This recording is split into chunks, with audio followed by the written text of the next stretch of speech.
How are you? I hope you are okay at home and you are still looking out because of our problem that we are facing of coronavirus. I wish to continue from where we stopped the last time. We've been looking at the League of Nations, and I just want to hiccup on what we have been discussing. Then I continue with the strength and the weaknesses of the League of Nations. I said everything that a human being stands has weaknesses and has strength. Even if you look at yourself, you also have weakness and strength. So our League of Nations, that is the logo they used to use for League of Nations. And in France, we said it's called Société des Nations, that is France. So we started by looking at the 4 aims of the League of Nations, and I just want to go through them very fast. One of them, we said that Wilson, when he came up with this idea of having an international organization, what he had in mind is that they wanted the League to be kind. What does it mean to be kind? Of world parliament, whereby issues are going to be negotiated, to be discussed, and at the end of the day, they come up with this solution that can prevent occurrence of another war. So where the nations would sort out their argument. So you didn't need to go and face your enemy. You needed just to air your grievances to the League, and therefore they are sorted out. So one of the League, they aimed at having what we call to stop the wars. We find that the First World War had caused a lot of problems in the world, and they did not want occurrence of another war. So that was one of the main reasons why Wilson wanted the League of Nations to be formed in order to stop war. Number 2, he also wanted to improve people's lives and jobs, whereby people do not complain because of the way of life that they are leading, because maybe of their leaders, because of the kind of the conditions that they are given by the employers and the like. And the third aim, he wanted the world to disarm. What does it mean to disarm? To make sure that they are not manufacturing ammunitions that can cause harm to the world. So they wanted to advocate for disarmament, where countries, they were to reduce their number of arms, and if possible, they desist from making ammunition that can cause harm to the world. Like in the First World War, where we say they were having the problem of arms. Now, having looked at that, in the 4 aims of the League of Nations, they also wanted to enforce the Treaty of the Versailles. Remember, after the conference was held in Paris, they came up with this treaty. So how was the treaty going to be enforced if there was no organ that was taking care of that? And therefore, the last aim was to ensure that they enforce the treaties of Versailles. So in our today's, we want to look at the organization of the League of Nations, and in the first, they had an assembly. Remember, I've said that he wanted to form a parliament. So the assembly is where the League's main meeting was held, and they used to meet once a year, and all the League Nations members could attend this meeting. So the decision was anonymous vote, whereby all members, they were supposed to vote yes or no. So if one member voted no, it meant that that idea could not be carried forward. The other organ was the council, and I say they used to meet 4 to 5 times a year, and in case to solve the problem. So they were solving the international dispute. So in this, we say they had 5 permanent members, and among the 5 permanent members, we had Britain, France, Japan, Germany, which joined in the year 1926. They also had non-permanent members, and these non-permanent members, they used to be elected by the assembly and the council, and to join the council. So the permanent members, they had what we call veto powers. What does it mean by veto powers? It means that if one member says no to an issue, that issue cannot be carried out. All the members, they had to agree. So maybe all the others have agreed, and one say, no, that issue cannot be carried out. So the vote of the permanent members mattered a lot. And that's where, when we go to our next topic, we find the Cold War will prevent now the council progressing, because they will divide themselves among the communists and the capitalists. So the communists, they will always look for ways of making issues hard. in the council, in the league's council.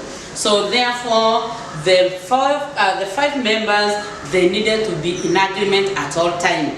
And when we'll be looking at the weaknesses, we find that one will feature as a weakness because this veto power really made the issues not to be carried out as they had planned.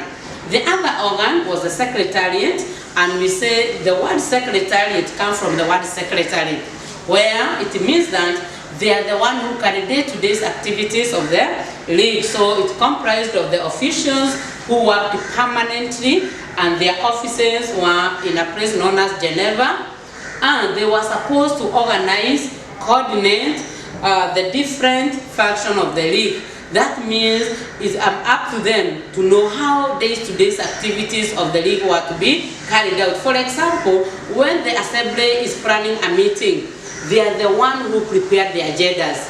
Now, once they have met and they have come up with the resolution, it is the work of the secretariat to prepare those minutes and implement the issues that have been discussed by the council, and the same to the assembly. So therefore, the council, they had a lot of work. Apart from that, they are the one who used to interpret what had been discussed in all the accepted languages, because the League of Nations they had allowed several languages to be used, and therefore it was the work of the secretariat to make sure that they have facilitated the translation of those documents. And the other organ, which was very important, is the Conference of Ambassadors, and this one was an informal meeting of the more important countries, not part of the league, but often made decisions. So before the League of Nations came to effect, they came up with this Conference of Ambassadors who were given the mandate to solve the issues until the League of Nations was now ready to operate. And therefore, this Conference of Ambassadors, they continue to function even after the League of Nations was formed, and therefore they had a big say in the League of Nations.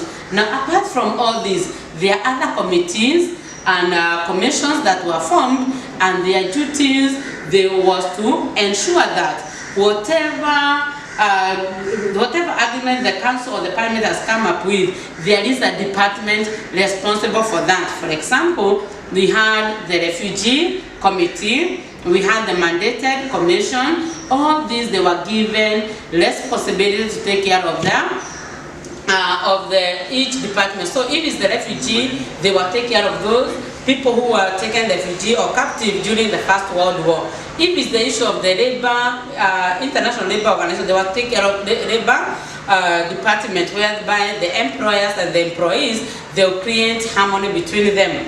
Now, I also want to look at those agencies, one after the other, so that you can understand them. So one was the Court of International Justice, and this one had 15 judges, and they used to meet in The Hague, where even today with the UN, they also have their offices in The Hague in the Netherlands. So them, they used to give decisions. For example, when they have they had come up with maybe a treaty, it is work of the International Court of Justice to interpret that one. If it's the issue of fishing and shipping dispute, it was also taken to the League of Nations to solve. Why am I talking about fishing and shipping? You find these big waters, they are shared by different countries. So sometimes they could bring issues whereby maybe Kenya, for example, I want to give with a nearby idea. We have Kenya, where we are sharing with Uganda and Tanzania, Lake Victoria. So when we have an issue, where are we going to take that issue? If we solve it among ourselves, we may end up fighting. Look at Pacific Ocean, look at the Atlantic Ocean. They are all shared by different continents and different countries. And therefore, their decision on who to fish up to where was normally given by the International Court of Justice. So they only made decision when asked, and they had no powers to enforce decision, because all the decisions were supposed to be enforced by the Council, not the International Court of Justice. And therefore, in one way or the other, we can say they were arm-tied, because they could come up with ideas, but they are not able to implement them. Another commission is the mandated commission, and this one was made up of the League countries, where those countries which were taken from the Germany and his allies, they were supposed to be taken care of. And therefore, it was the work of the Mandate Commission to ensure that these countries, they are well taken care of. For example, the colonies, which were administered by the League, and the controlled areas such as the Saar and the Danzig, which were given to be taken care of there, of the League of Nations. So that was the work of the Mandate Commission. So in our next video, we are going to look at how the other commissions were working, like the International Labour Organization. So let us go to the next video and see what is there.